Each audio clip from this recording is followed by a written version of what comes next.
কে চেহারা দেখা জায়গা মন্ত্রী স্যার আর কেন দেখাইবো মন্ত্রী স্যার এখানে কেন কথা কইবো কিটা কয় তাই এর আগে কি দেখো নিজেরা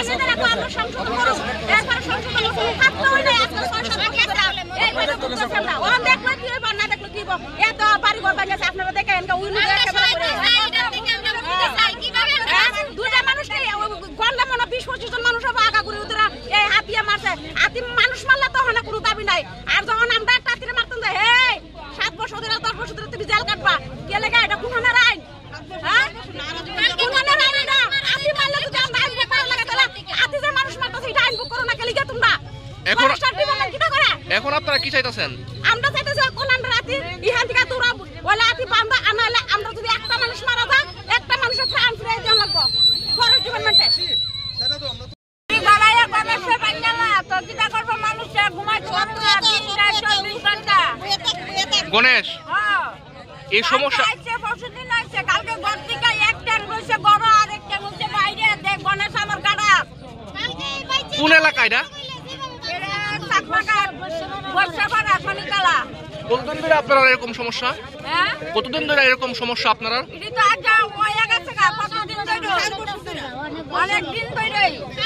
এটা কোন বিধানসভা স্থানীয় বিধায়ক যিনি আছেন এনে জানেনি ব্যাপারটা তাই এখন পর্যন্ত কি কি অ্যাকশন নিছে কোনো অ্যাকশন নিছে না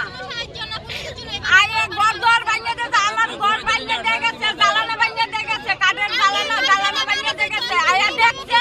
দেখাবা কাগজ জমা দিও এটা রেখে দিয়ে তুমি কে দিলি কইব মানুষ মেডালে মানুষকে কইবা আমরা এই বহুত দুঃখের বিষয় আমি গতকাল রাতে শুনেছি তার জন্য আমি আজকে সকালে এসেছি সকাল 8টার মধ্যে ভোরবেলায় আমি এসেছি আমি ডিএফওর সঙ্গে কথা বলেছি এটা হাতির যন্ত্রণা আজকে অনেক বছর ধরে আমি চেষ্টা করছি আমি ক্যাবিনেটে তুলেছি এটা হাতির যন্ত্রণা নিয়ে দুটো হাতি আছে একটা সিঙ্গেল হাতি এটাই সবচেয়ে ক্ষতি করে মানুষের বাড়িঘর গতকাল রাত্রে ভাঙচুর করেছে বহুত ফ্যামিলি ভাঙচুর করেছে আমি দেখছি নিজে সব বাড়িঘরে আমি গিয়েছি এটার জন্য সলিউশন ডিএফও সাহেব ওই সিঙ্গেল হাতিটা রিকভারি করার জন্য রেস্কিউ করার জন্য এটাকে ধরে আমরা মঙ্গিয়াকামিতে ধরে রেস্কিউ করব আমরা দেখছি তাড়াতাড়ি আমরা সমস্যার সমাধান করার জন্য দেখছি ডিপিআরও করেছে প্রপোজালও বানিয়েছে 10 কোটি টাকার প্রপোজাল বানিয়েছে তার কাটা বেড়া দেওয়ার জন্য আর সোলার লাইট দেওয়ার জন্য আমরা দেখছি এটা সমস্যা তাড়াতাড়ি শেষ করার জন্য এই সমস্যা সারা ত্রিপুরা সমস্যা নয় এই সমস্যা আমার বিধানসভার সমস্যা এই বিধানসভার লোকগুলি আমাকে বুদ্ধ দিয়েছে এখন আমার দায়িত্ব ওদেরকে আমরা রক্ষা করা তার জন্য আমি ক্যাবিনেটের পর্যন্ত উঠিয়েছি আমার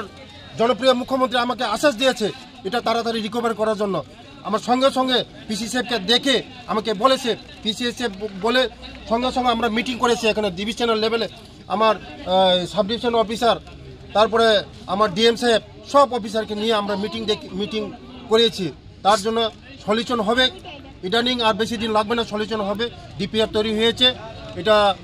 তার কাটা বেড়া দেওয়া হবে এই সিঙ্গেল হাতিকে আমরা তাড়াতাড়ি রিকভারি করবো স্যার আরেকটা বিষয় যে আমরা কিছুদিন আগে দেখতে পেয়েছিলাম যে হাতির গলায় রেডিও কলার লাগানো হবে কিন্তু সেই রেডিও কলারগুলো দেখতে পেলাম যে মহকুমা বন আধিকারিকের কার্যালয়ে পড়ে আছে অকেজো অবস্থায় তো এটা তো মানে সরকারি টাকার আদ্যশ্রাদ্ধ এক প্রকার লক্ষ লক্ষ টাকার একটা প্রজেক্ট হয়েছে না সব হাতি থেকে রেডিও কলার লাগাতে পারে নাই শুধু সিঙ্গেল হাতিকে লাগাতে পেরেছে কিন্তু এই রেডিও কলার দিয়ে কোনো কিছু হচ্ছে না বিকল্প আমরা চেষ্টা করছি এই সিঙ্গেল হাতি যেটা ক্ষতি করছে এটা রিকভারি করার জন্য